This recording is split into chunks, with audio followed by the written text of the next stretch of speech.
Pemirsa, ketidakhadiran dalam rakerja PDIP Kabupaten Buleleng membuat posisi Dewan Nyoman Sukrawan terancam.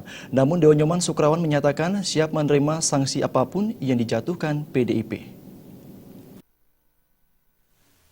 Dewan Nyoman Sukrawan yang merupakan mantan Ketua DPC PDIP Buleleng mengatakan dirinya akan maju sebagai calon Bupati Buleleng melalui jalur independen.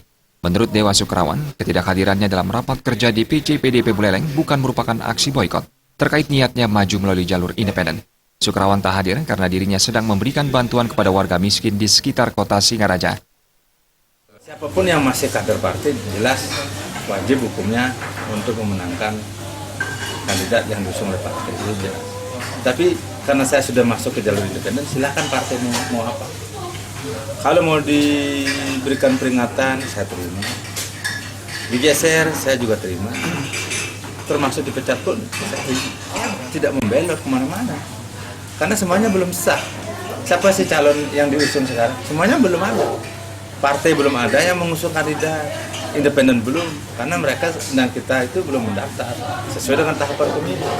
Kalau sekarang saya dikatakan membelot, boleh-boleh saja. Saya tidak akan marah dikatakan membelot. Yang jelas, saya tetap berjalan sesuai dengan kata hati saya.